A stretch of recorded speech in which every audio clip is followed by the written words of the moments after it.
Sausage. Hello, everyone. This is Second Runs, the show where I, Mark Krishnez, replays games I used to love back in the day to see if I still love them today. This episode is all about Sleeping Dogs, an open world action game in the vein of games like Grand Theft Auto and such, or to be more apt in this case, the true crime series from back in the PS2 era. If you remember those games, True Crime Streets of LA and True Crime Streets of New York. This is True Crime Streets of China, except it isn't because the game was canceled when it was originally being published by Activision and eventually got picked up, I think maybe a year later, by Square Enix and was renamed Sleeping Dogs. But for all intents and purposes, this is a spiritual sequel, spiritual successor to the True Crime series. I think I forgot my R there, True Crime series.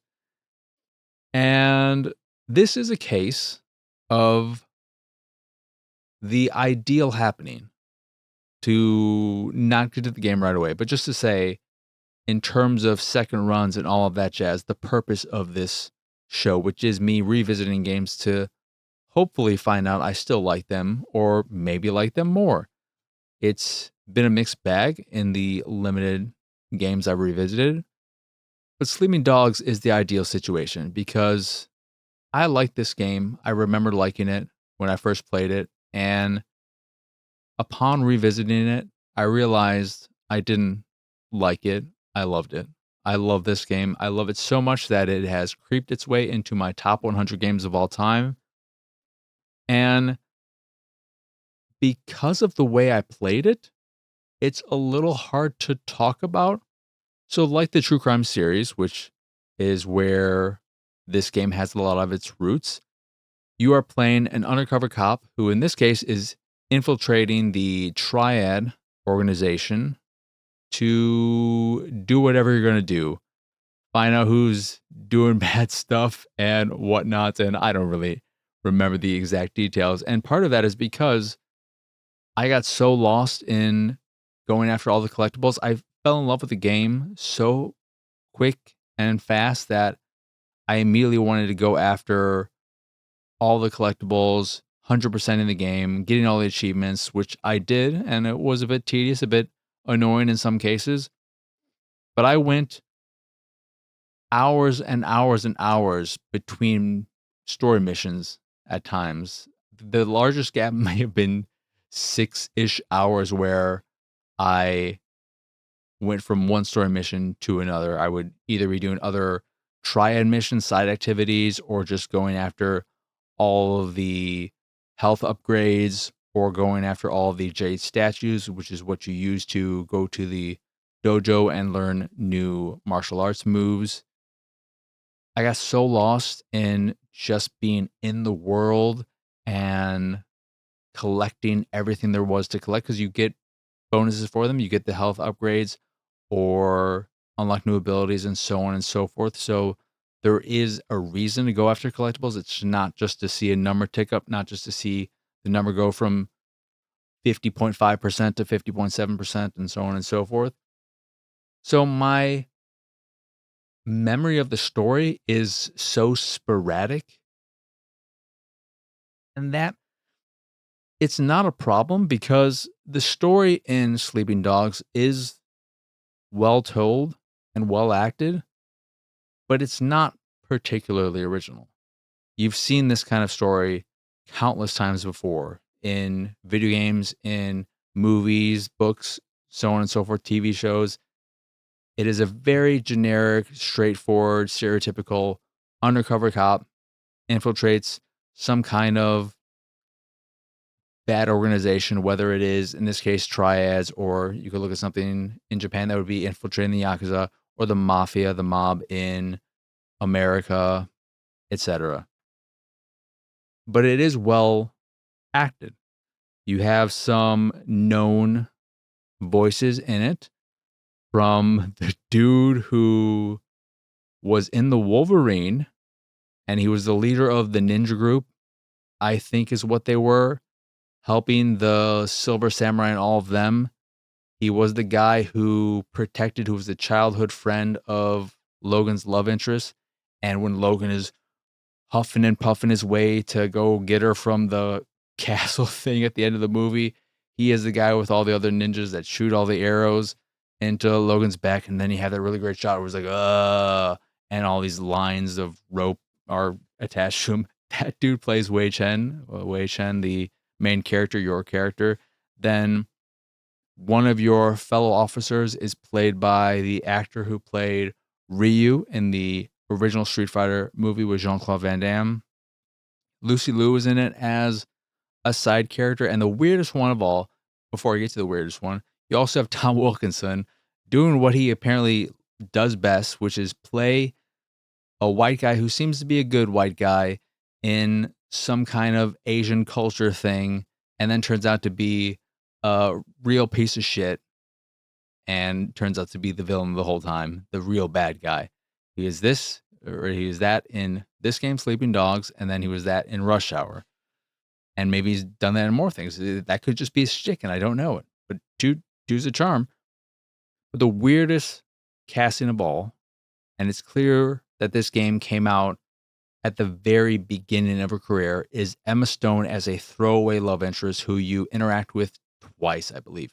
You meet her on one of the early tutorial missions, and then you can call her and go on one date where you go to this scenic place and you just take 3 pictures of her, I think. She's like, "Oh, look at me. I'm in front of a fountain. Take my picture. I'm going to do a stupid pose." And then you do it over a fence. You're like, "All right, cool. I'll never call you again. I'm going to delete your phone number." And you have that with 3 or no, it's 2 other young ladies. And those dates are important, as superficial and as dumb as the dates are in terms of any kind of actual deepening of a relationship or something you can follow further outside of a singular date. They are what unlock on the map the locations of stuff like the Hell Shrines or the Jade statues.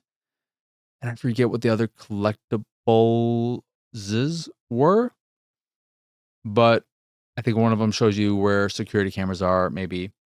But they give you that. So it is something that the game does really good, again, of giving you something for everything you're doing. So with the side activities, depending on what they are, if they're for regular civilians, it'll increase your face XP, which I'm not sure the real point of face XP. I don't think you unlocked anything except cosmetics and the ability to wear and purchase some cosmetics. But you have also Triad XP and Police XP. Police XP will allow you to unlock things on the police skill tree and the triad skill tree. So you have these various side activities for that aren't story related. And again, all the collectibles, everything's giving you some kind of reward. So it's not just something you do to, again, fill a number. But back to the story real quick. It's well told, well acted. It's good. It just isn't anything particularly original or special. It's good, but not great. And then the gameplay, it is very much so combat of that era that I really love and wish we would keep getting today, which is the Arkham original Assassin's Creed counter system where you would usually get into some kind of group fight where you'd be surrounded by a certain number of enemies and they would typically attack you one at a time. Maybe 2 would come at you and you would have certain moves that you can use to fend off 2 people at the same time. But typically you're surrounded and one will come at you or the way it usually works is one's coming at you or you're fighting one and then one's going to attack you and there'll be a little signifier above their head that shows them or they'll glow a certain color or some kind of indication that they're about to attack you and they are primed for being countered. And you get into this loop of attacking enemies until someone is about to attack you, and then you hit the counter button right at the right time. And that loop is very simplistic, and I know it went away for that reason. A lot of people looked at it as repetitive, lacking any kind of depth. But for me, I always found it both visually and gameplay wise very satisfying. I don't need the most complex gameplay in all my games. And in cases like this, I find that particular system very satisfying. I also really love the system in Rise, Son of Rome, but it's a bit different there. But it's mostly a melee combat game. You eventually will get guns, but those are typically only for certain story missions where guns play into it for whatever reason. And it has a bullet time system where if you are mantling over cover or disarming an enemy, you will get a brief window of slowdown to attack other enemies. And I believe if you kill an enemy, it'll increase the window a little bit more.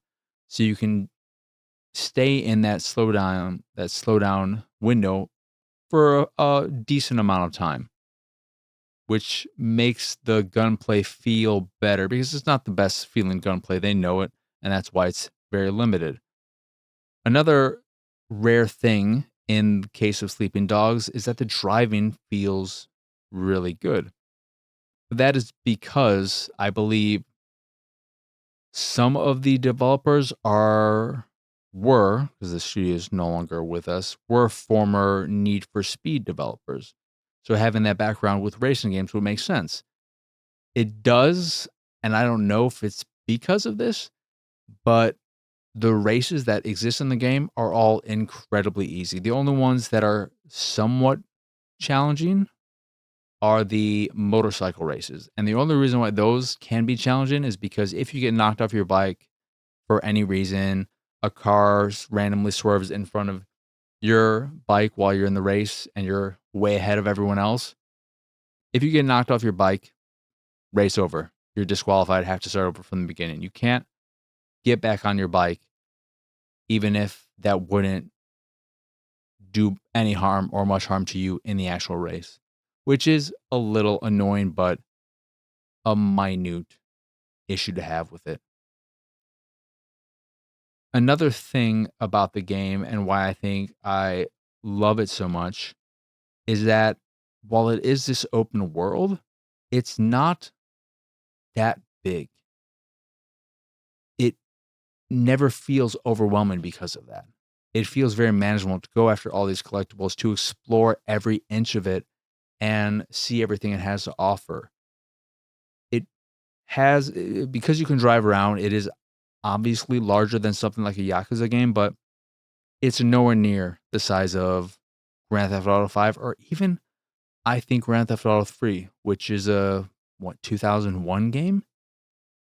So it's got this nice sweet spot of being this open space where you feel like you have all this freedom to do so much, but then not being so open, so free, so large that you think or feel the sense that a lot of it is there for no reason, or it's just this empty space, this empty nothingness that is just impeding your ability to get from this interesting point to this other interesting point.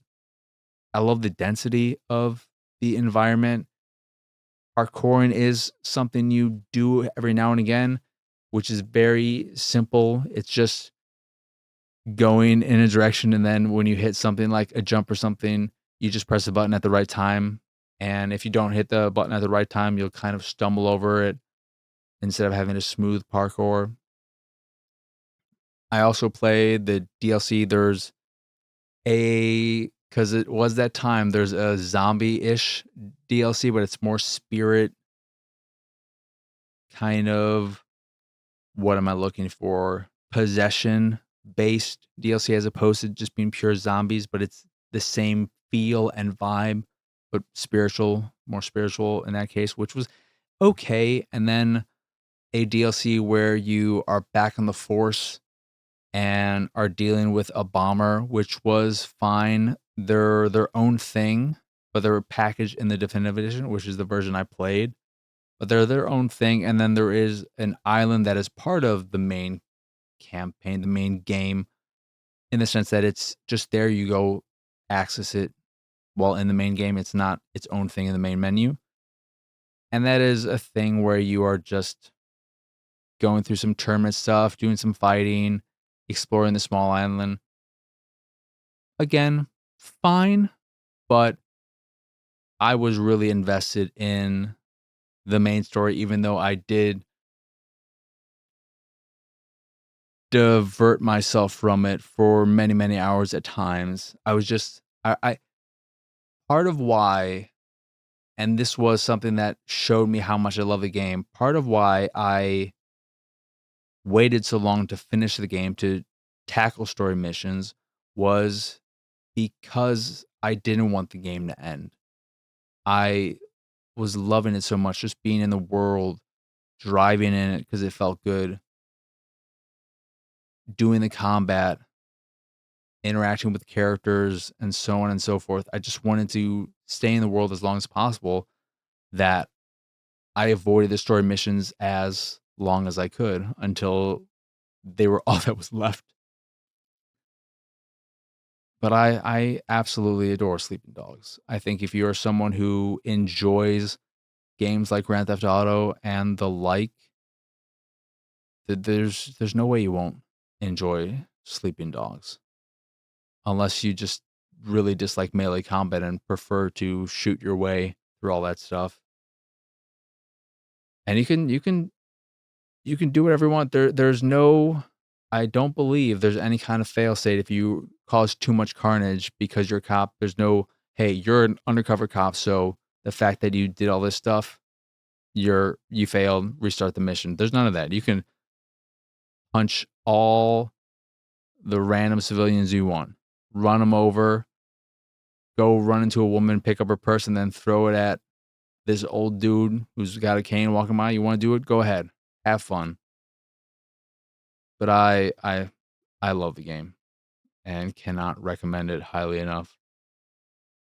There's part of me that wants to play through it all again. I said to myself I haven't done it yet, but I do plan to at some point because I 100% got all the achievements for the Xbox One version of the game, the definitive edition. But I didn't do that with the original 360 release, so I think I will at some point.